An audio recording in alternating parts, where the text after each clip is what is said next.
الحمد لله رب العالمين والعاقبة للمتقين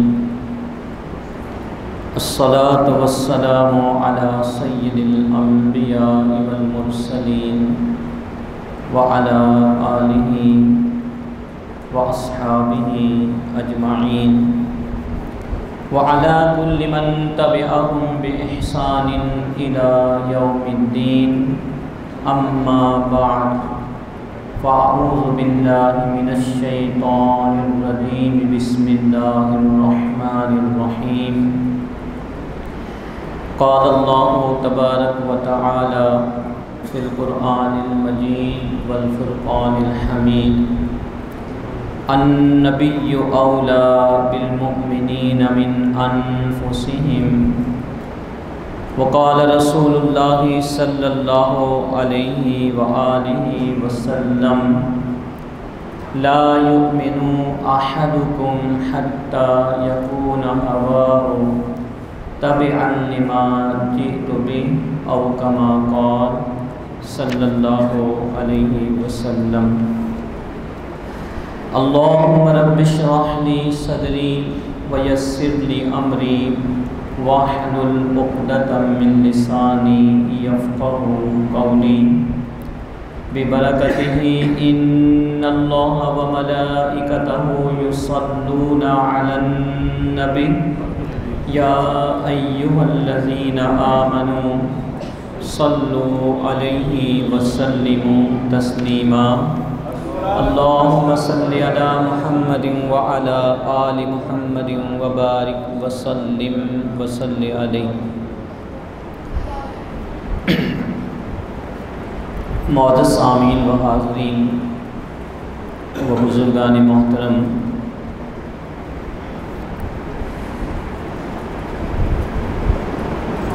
میلاد النبی و سیرت النبی صلی اللہ علیہ وآلہ وسلم کے سلسلے میں آج یہ 5ویں نشست ہے اور آج کی اس نشست میں انشاءاللہ تعالی ہم قرآن و سنت اور اکابر امت کی آراء کی روشنی میں رسول اللہ صلی اللہ علیہ وآلہ وسلم کے ساتھ قلبی لگاؤ کی نوعیت کے موضوع پر گفتگو سماعت کریں گے۔ یہ موضوع عصر حاضر کے حالات میں انتہائی اہم ہے کہ لوگ دین سے دور ہو رہے ہیں، اللہ تعالیٰ اور اس کے رسول صلی اللہ علیہ وسلم کے احکامات سے دور ہو رہے ہیں، اور اس دوری کی جو سب سے بڑی وجہ ہے، اس کا جو سبب ہے، وہ سبب یہی ہے کہ ہمارا رسول اللہ صلی اللہ علیہ وسلم سے قلبی تعلق کمزور ہو چکا ہے۔ جیسا کہ ہم ابھی سماعت کریں گے کہ نبی کریم علیہ الصلاۃ والتسلیم کی ذات گرامی وہ ذات گرامی ہیں کہ جن کے بارے میں اللہ تعالیٰ نے اپنے پاک کلام میں سورۃ الاحزاب کی آیت نمبر 6 میں ارشاد فرمایا کہ النبی اولیٰ بالمؤمنین من انفسہم، کہ جو نبی ہیں، نبی صلی اللہ علیہ وسلم، یہ مومنوں سے ان کی جانوں سے بھی زیادہ قریب ہیں۔ یہ ہے وہ تعلق، وہ رشتہ، وہ ریلیشن جو ایک مومن کا اپنے نبی صلی اللہ علیہ وسلم کی ذات گرامی کے ساتھ ہونا چاہیے۔ اور اس کا قلب، اس کا ذہن، اس کی فکر، اس کی زندگی کے روز و شب وہ نبی کریم علیہ الصلاۃ والتسلیم کی خواہشات کے ماتحت ہونے چاہیے۔ مفسرین کرام یہ ارشاد فرماتے ہیں کہ انسان اپنی نفس سے بہت لگاؤ رکھتا ہے، بہت زیادہ لگاؤ، مال سے بھی اس کو لگاؤ ہوتا ہے، اولاد سے بھی اسے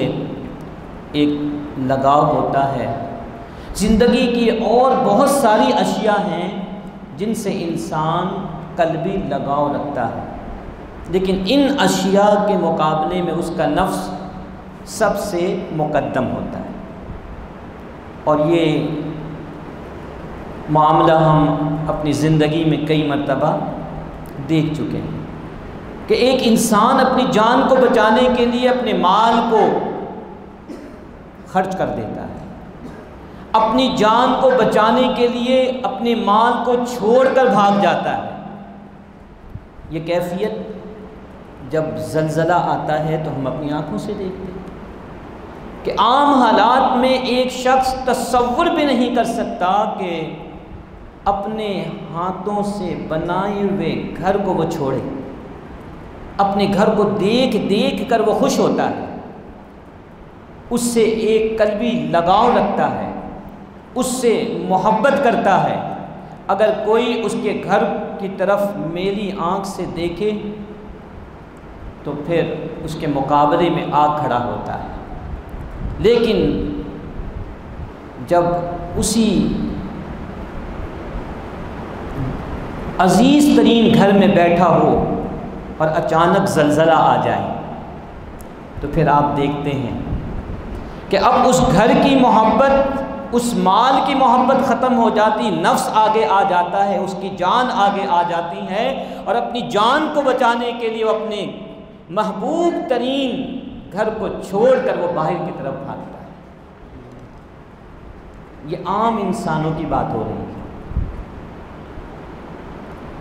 لیکن اللہ نے فرمایا کہ جو مومن کامل ہوگا، جس کا ایمان مکمل ہوگا، ایمان کے جتنے مدارج ہیں، ایمان کے جتنے درجے ہیں، ان کو وہ پا چکا ہوگا، تو پھر وہ اس کیفیت میں ہوگا کہ نہ اب مال کی محبت، نہ جان کی محبت، نہ آل کی محبت، نہ اولاد کی محبت، اس کا قلب، اس کا ذہن اگر کسی ذات کی طرف لگا ہوگا تو وہ ذات محمد عربی صلی اللہ علیہ وسلم ہوگی۔ اور اس کا عملی مظاہرہ تو بہت زیادہ ہے۔ صحابہ کرام کی زندگی کو دیکھ لیجیے کہ رسول اللہ صلی اللہ علیہ وسلم کے چہرے انور کو دیکھنا ان کے نزدیک دنیا و مافیہ کی تمام چیزوں سے مقدم ہوتی تھی۔ غزوہ بدر ہے، غزوہ احد ہے، آپ علیہ السلام کے ایک حکم پہ اپنی جانوں کا نذرانہ پروانوں کی طرح دے رہے ہیں۔ تو یہ جو قلبی لگاؤ، یہ شرط اول ہے ایمان کی۔ محبوب صلی اللہ علیہ وسلم سے قلبی لگاؤ یہ ایمان کی شرط اول ہے۔ اگر اس شرط کی تکمیل نہیں ہوگی تو مومن کامل نہیں ہوگا، اس کے ایمان میں کمزوری پیدا ہوگی، اور وہی کمزوری اسے بعض اوقات بربادی کی طرف لے جاتی ہے۔ مفسرین کرام فرماتے ہیں کہ اللہ تعالیٰ نے اس آیت کریمہ میں مومنوں کے لیے سب سے مقدم ہستی محمد عربی صلی اللہ علیہ وسلم کو مخلوقات میں قرار دے دیا۔ اللہ تعالیٰ کی محبت کے بعد سب سے مقدم محبت اور قلبی لگاؤ نبی کریم علیہ السلام کے ساتھ ہونا چاہیے۔ قرآن کی سورہ البقرہ میں اللہ نے فرمایا کہ والذین آمنوا اشد حبا للہ، اور وہ لوگ جو ایمان لائے وہ اللہ سے شدید ترین محبت رکھتے ہیں، اللہ سے شدید ترین محبت رکھتے ہیں، اور اللہ کی محبت کی نشانی اور اللہ تعالیٰ کی محبت کی علامت اور اللہ کی طرف قلبی لگاؤ کی نشانی محمد عربی صلی اللہ علیہ وسلم کے قلبی لگاؤ کو قرار دے دیا گیا، جوڑ دیا گیا۔ یعنی اللہ رب العزت کی محبت اور اللہ کے ساتھ مومن کا جو قلبی لگاؤ ہے، اس کو اگر کوئی ظاہر کرنا چاہتا ہے، اسے دکھانا چاہتا ہے، تو اسے اپنی زندگی، اپنے روز و شب، اپنے کردار و گفتار اور اپنی سوچ کے اندر رسول اللہ صلی اللہ علیہ وسلم کی سیرت، آپ علیہ السلام کے اخلاق، نبی کریم علیہ الصلاۃ والتسلیم کی صورت اور آپ صلی اللہ علیہ وسلم کے ساتھ قلبی لگاؤ کو دکھانا پڑے گا۔ اس کے بغیر یہ دعویٰ باطل ہو جائے گا۔ اور یہ بات یاد رکھیے کہ جو لوگ نفس کی محبت یا نفس کے ساتھ جب قلبی لگاؤ رکھتے ہیں اور ساری چیزوں کو بھول جاتے ہیں، وہ نقصان میں ہے۔ رسول اللہ صلی اللہ علیہ وسلم کے ساتھ جو قلبی لگاؤ ہوگا اس میں فائدہ ہی فائدہ ہے، اس میں نقصان کا کوئی اندیشہ ہی نہیں ہے، یہ یاد رکھیے گا۔ لیکن مال کے ساتھ محبت، مال کے ساتھ قلبی لگاؤ، نفس کے ساتھ محبت و قلبی لگاؤ، اور دنیا کی دیگر اشیاء کے ساتھ محبت و قلبی لگاؤ کے اندر نقصان کا شدید ترین اندیشہ موجود ہوتا ہے، کیونکہ آپ کا جو نفس ہے، ہمارا جو نفس ہے، یہ کبھی ہمیں نیکیوں کی طرف لے کر جاتا ہے تو کبھی گناہوں کی طرف۔ اگر گناہوں کی طرف لے جائے اور ہم چلتے رہیں اس کے پیچھے، تو پھر وہ راستہ کہاں جاتا ہے؟ جہنم کی طرف۔ اور یہی نفس اگر انسان کو نیکیوں کی طرف مائل کر دے اور اس کے پیچھے انسان چلتا رہے تو پھر وہ جنت کے راستے کی طرف سفر کرنا شروع کر دیتا ہے۔ تو نفس کے اندر دونوں کا احتمال موجود ہے۔ نفس سے آپ قلبی لگاؤ رکھیں گے تو نقصان بھی ہو سکتا ہے اور فائدہ بھی ہو سکتا ہے، لیکن جب آپ جناب رسالت مآب، سرکار دو عالم، محبوب خدا، جناب رحمت للعالمین صلی اللہ علیہ وسلم کے ساتھ قلبی لگاؤ رکھیں گے اور آپ صلی اللہ علیہ وسلم کی ذات گرامی کو دنیا و مافیہ کی ہر شے سے مقدم رکھیں گے، تو یہاں پر خدا کی قسم کوئی بھی نقصان کا اندیشہ نہیں ہے، کامیابی ہی کامیابی، کامیابی ہی کامیابی۔ تو یہ قرآن کا بھی تقاضا ہے، یہ اللہ رب العزت کا بھی تقاضا ہے، اور یہ ایمان اور فطرت کا بھی تقاضا ہے کہ انسان اس کے ساتھ اپنے قلب کو جوڑے، اپنے دل کو جوڑے کہ جہاں پر اسے نقصان پہنچنے کا کوئی اندیشہ نہ ہو۔ یہی ہے نا، آپ کو اگر معلوم ہو جائے کہ فلاں جگہ نقصان ہے، آپ تو جاتے ہی نہیں۔ نفس کا معاملہ تو عجیب ہے، پہلے پتہ ہی نہیں چلتا کہ آپ جس نفس کے پیچھے چل رہے ہیں، جس کی پیروی کر رہے ہیں، اس کے پیچھے چلنے سے، اس کی پیروی کرنے سے آپ کو نقصان ہے یا فائدہ؟ جب پتہ ہو پہلے سے تو انسان اپنے آپ کو بچا لیتا ہے، معلوم نہ ہو تو دونوں چانسز ہیں، دونوں چیز کی پروبیبلٹی ہے۔ انسان کی فطرت اور عقل یہ کہتی ہے کہ اس ذات کے پیچھے لگو کہ جہاں پر ہر صورت میں فائدہ ہی فائدہ ہے، اور وہ ذات کون سی ذات ہے؟ وہ جناب محمد عربی صلی اللہ علیہ وسلم۔ یہ تو بات ہو گئی کہ ہمارا قلبی لگاؤ رسول پاک صلی اللہ علیہ وسلم سے کیوں ہونا چاہیے، کیوں ہونا چاہیے؟ تو اس کا جواب ایک جملے میں آ گیا، اس لیے ہونا چاہیے